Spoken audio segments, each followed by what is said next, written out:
esclave de la Russie, sale maudit qui passe son temps de pays en pays pour aller mendier. Toi-même dans ton pays là, tu représentes quoi? Moi j'ai été au Bénin. Camille Seba, je l'ai rencontré, comment on appelle ça? Dans un glacier. Et c'est ce qu'il m'a dit. Parce qu'après 2020, je l'ai clashé. Et il me rencontre, il dit, tu as vu, non? J'aurais pu être violent. J'ai dit, même si tu tentes d'être violent, tu ne peux pas gagner. Il a changé de ton en même temps. Il était assis au dos avec ses enfants. Personne même ne venait le saluer. Au Bénin, personne ne s'arrêtait pour saluer Kémy Seba. Il me fait un souhait, il me dit, oui, tu vois, tu m'as insulté. Là, j'aurais pu être très violent. J'ai dit, même si, Richard dit, même si tu étais violent, tu ne peux pas t'en sortir. Ici, un Ivoirien, tu ne peux pas t'en sortir. Il a changé de ton. Mais oui, tu vois, moi ici, je suis en train de faire ceci, je suis en train de faire cela. C'est toi un bâtard, un fils de chien.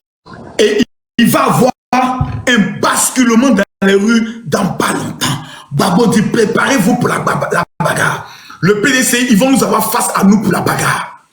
Dans l'autre qui dit, à la fin de ce moment, on va lancer le mot d'ordre. Être concentré, concentré. Voici ce qu'il prépare.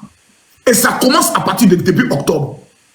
Si les Ivoiriens veulent se faire égorger par les dozos burkinabés et maliens, dormez, battez-vous, discutez. Votre pays sera dirigé par des je peux le dire, par des comme zone VDP. Et vous allez voir toutes vos filles être violées, baisées, parce que le con des Ivoiriens, c'est un con mielleux. C'est un con très circulant et très doux, que beaucoup de Burkinabés rêvent de mettre leur bangala dedans. Continuez de rêver. Continuez de dormir. C'est de déstabiliser la Côte d'Ivoire. Oui. Parce que la Côte d'Ivoire... On répond. Ouais. Le prochain objectif des Russes, c'est de déstabiliser la Côte d'Ivoire. Oui. On répond. C'est de déstabiliser la Côte d'Ivoire. On répond. L'Américain qui travaille avec le secrétaire d'État adjoint aux affaires africaines à Washington. Le prochain objectif des Russes, c'est de déstabiliser la Côte d'Ivoire. Oui. Parce que la Côte d'Ivoire apparaît encore Ouagadougou pour permettre à leur président Théro de pouvoir vaquer tranquillement à ses occupations. Parce que ce qui préoccupe le président de Théro là, c'est de déstabiliser son pays voisin, la Côte d'Ivoire.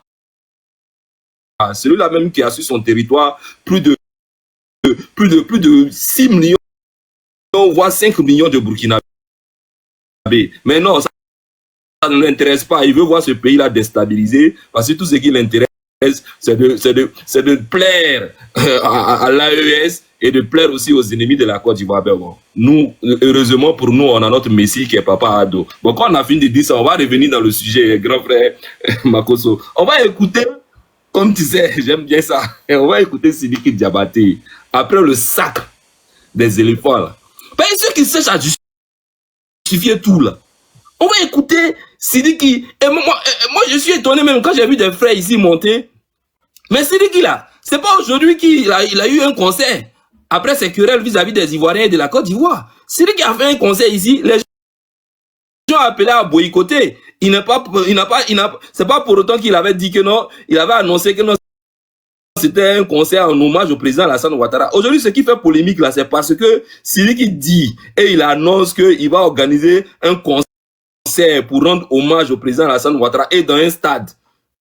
Et c'est ce qui fâche aujourd'hui. Même tous ceux qui montent là, tous ne sont pas RHDP. D'autres se prononcent, ils disent qu'ils sont RHDP, mais en réalité, ce sont les ennemis de la nation et ils n'aiment pas le président Alassane Ouattara. Sinon, on ne peut pas aimer un président et un papa. À ton père, moi, je trouve que ça manque de logique. Écoutons Sidiki Diabaté, ce qu'il disait quand on a remporté la Coupe d'Afrique des Nations. La famille, soyez fiers de vous. J'ai vu beaucoup de messages en ce moment-ci et je veux beaucoup de choses se passer. Moi, je sais ce qui se passe dans ma tête et je sais ce qui est la réalité. Je remercie le président Adou ainsi que tout son gouvernement.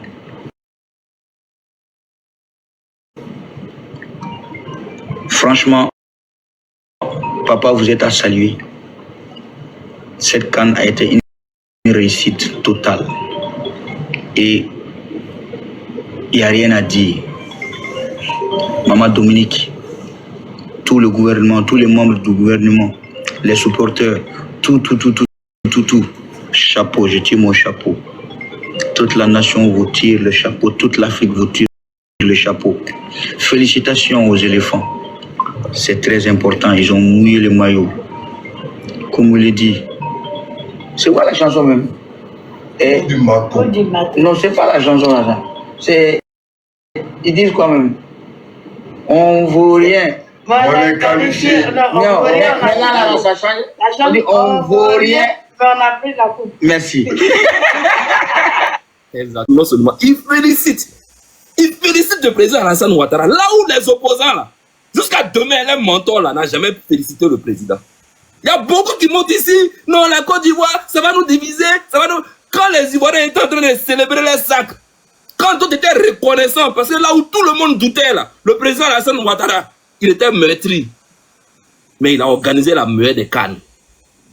Et quand toute la Côte d'Ivoire était écœurée, les gens sont sortis. Allez, tu as la parole, tu gères le panel, j'arrive. Voilà, les gens sont sortis. Ils ont été écœurés. Alassane Ouattara et les éléphants ont ramené le sourire aux Ivoiriens. Donc,